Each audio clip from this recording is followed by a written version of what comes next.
Episode 4 of The Perfect Couple begins with everyone looking for Will and Chloe. At the police station, Henry is skeptical as Amelia reveals that Tag gave Merritt the bracelet and she told him she was pregnant. With Will hiding that and the NDAs, Amelia believes the whole family is covering up Merritt's murder. But Henry believes Shooter is the murderer and asks Amelia about him as he has powerful contacts. This shocks Amelia, but for a very different reason. In a flashback, Benji plans an outing to the family estate with Amelia and Shooter the previous winter. However, Benji is delayed and Amelia and Shooter bond as they travel to Nantucket alone. He reveals that his mum died when he was 14 and since then Benji has been by his side. Shooter also finds Amelia familiar but cannot place where he has seen her before. As they walk by the beach, Shooter goes skinny dipping and Amelia joins him. Back in the present, the kids are found and Carter scolds Will for putting Chloe in danger.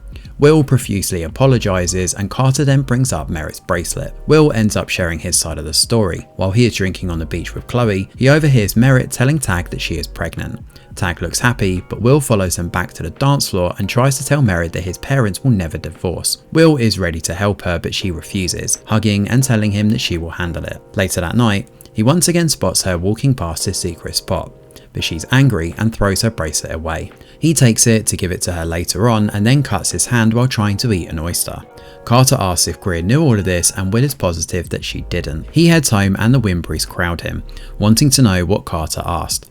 He insists that it was about Chloe, but they don't look very convinced. In the chaos, Broderick calls and Abby answers.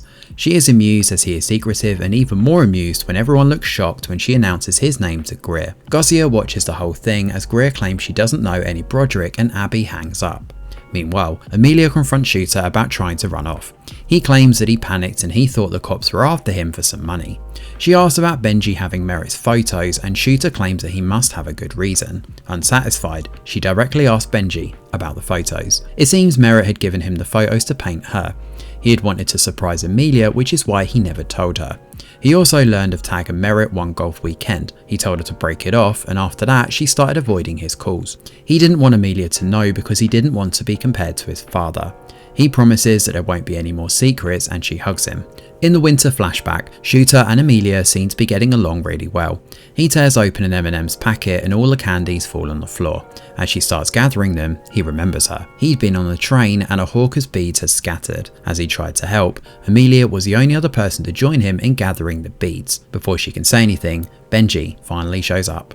Back in the present, Shooter and Benji go on a run and discuss the Tag Merritt Greer fiasco. They observe that despite their drama, Tag and Greer love each other. However, Benji thinks it's messed up and comments that he could never look the other way if Amelia cheated on him.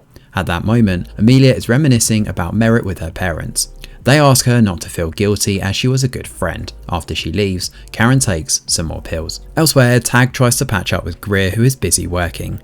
He doesn't like her indifferent attitude and she threatens to make a scene. He insists that he loves her and wants her, but she tells him to stay away. He calls her bluff as he caresses her and they end up sleeping together. Inspired, Greer resumes her writing, but while she does, she recalls one moment of the rehearsal dinner where she is talking to Merritt. She lets slip that Tag is a womanizer and will never settle down with Merritt. Merritt looks shaken and Abby shows up with drinks.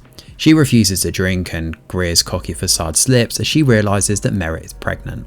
At present, Greer gives the bracelet's receipt to Carter. She also spies that the toxicology report states Merritt had sedatives in her system. Meanwhile, Benji comes across Thomas and Abby taking out the wedding cake to eat.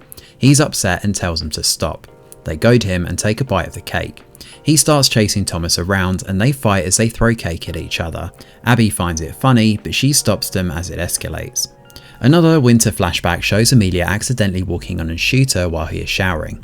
At present, she goes up to him and apologises for being curt with him. She accepts that there's something between them but they cannot act on it. Of course, they do as they kiss, and at the end of episode 4, Benji walks in on them and is furious. So far, this Netflix show has been pretty solid, but that Amelia and Shooter kiss came out of absolutely nowhere and it's a bit strange. It also feels like there's a bit of action or dialogue missing because why did she suddenly confess they shared a spark way back while they were on vacation 7 months ago? He didn't even push or confess that would have her saying what she did. Possibly the first weak point of this show. Which by the way is impressive as so far it's done a pretty good job of interweaving all the characters and the actions that set up their motivations. Episode 4 also continues to set up more plot points points to keep the mystery going, such as Karen's addiction, Gossia's lurking, Benji's anger issues, Shooter's money situation, and of course that Broderick phone call.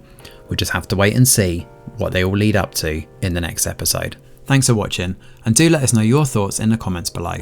Smash a like or subscribe to the channel, your support is very much appreciated. I'm Greg Wheeler, and from all of us over here at The Review Geek, we'll see you on the next video.